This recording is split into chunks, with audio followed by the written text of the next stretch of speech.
So accessibility can be hard to define, and in this video I'll be putting forward my own definition because there's a lot floating around there, and they're not all perfect, and I just wanted to put forward one of my own definitions, with my own words, my own research and experience behind it. So I'll be defining accessibility mostly by what it is, but also what it is not. In some things it is not. It is not only for the disabled. Accessibility is for all people. Another thing accessibility is not is something possible. A lot of times people say, oh, if this is possible, we can make it happen, it's accessible, but that's not the case. Accessibility suggests that there's a form of convenience, there's ease of access. So something could be possible, but if it's accessible, you're not going to have to go out of your way. You're not going to have to go over speed bumps or anything. You're not going to have to face a challenge to access something. And the last thing that accessibility is not is it is not reactionary. Accessibility will always be preemptive. So say someone is trying to access something and faces a great barrier to access or a huge challenge. If after the fact you remove that challenge, that doesn't take away that person's experience. Their experience was that it was super challenging to access this thing, and that doesn't change after the fact. So accessibility will always have to be preemptive and not reactionary. So these are a few core details about accessibility that I want to show off in this project. I'll be going to my campus, Lasell University, and showing off doors and ramps and everything there. And I also want to show off just accessibility of other schools around the world, because globally this is a huge issue. In some places it's better than others, and it'll be very interesting.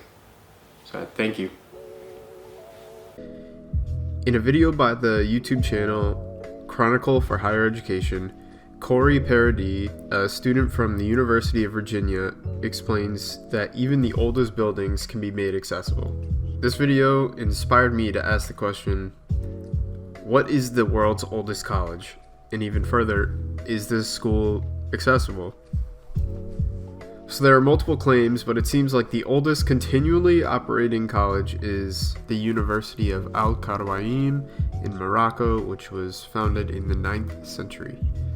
There are not too many clear English sources about this school, as most sources and their website are in Arabic, but the building that historically served as the classroom for most of the 1,000-year-plus history now mainly just serves as a library.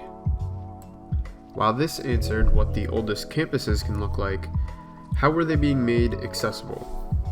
Well, in Morocco, the Social Integration for Persons with Disabilities was passed in 2008, and in 2009, Morocco received ratification from the United Nations Convention on the Rights of Persons with Disabilities.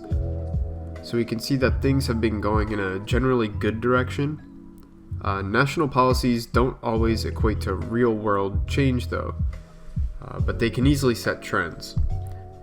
I discovered that not long after these legislations, in 2013, the SWING program was founded. The goal was to provide equal access to university education in Morocco and Egypt. They created their own model for what accessible education would look like. They implemented accessibility centers on campuses where students can get whatever they needed. SWING also seemed to focus on programs for teachers in teaching teachers how to create or adapt their classes to be accessible. It is still very early on in the fight for equitable education, but similar fights for access happen on every campus. So next, I'll be going to Lasell University to see how real-world change can affect students here. Quick for a sec. So a lot of the ramps here on campus are very steep, and some of them too steep for any wheelchair user to get up by themselves. As you can see right here, this is the Edwards building, and in there is health services, residential services, and on the second floor is the cafeteria, and the bottom floor is the post office and the gym. So we'll be checking this out. So right in here is the health services building. This is the Edwards Student Center. This door has a button. It's one of the few doors on campuses that actually has a button, but it doesn't always work. We'll test it out now to see how it does. Thanks. Hey.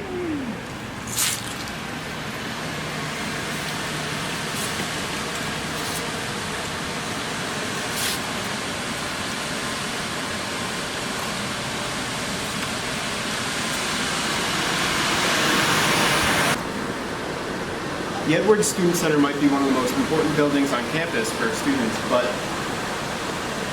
this staircase separates the top floor, the second floor, and the bottom floor, which have just very important services.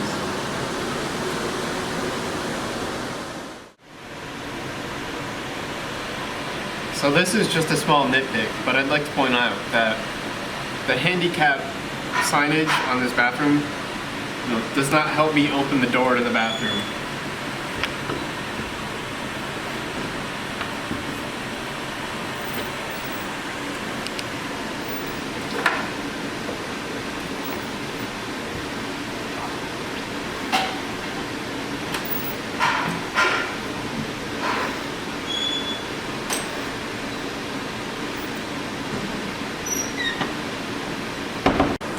So right now, we're going to test how long it takes for an able-bodied person to walk from the top floor of Edwards to the bottom floor of Edwards.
Alright, so now that we're here, I never actually noticed this before, but there's no handicap button on this door. So even after you make the trek, from just up there to all the way around over here, there's actually no button for you to get in. So yeah, we'll be going in now. So if a student in a wheelchair got here and didn't have anybody to help them, this is probably how it would look.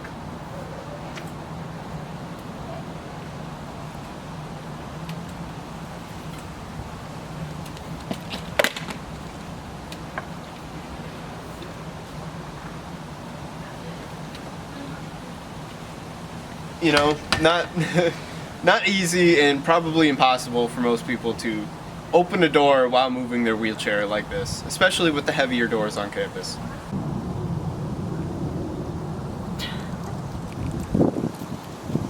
So an interesting detail I noticed when researching for this project is the map that Lasell has on their website shows this grass right here, this steep hill, as a pathway to get between here and the pathway up there. Just a funny little detail I found. Alright, so now that we've taken a look at the Edwards Student Center, we can see that there are some big problems with this building. A lot of the fixes can be fixed in the short term, and a lot of these issues can be solved with just simple things like door buttons, door stops, handicap parking, or even just signs to show where the best route for wheelchair users could be. So in the long term, Edwards Student Center will need an elevator. There's no way around this.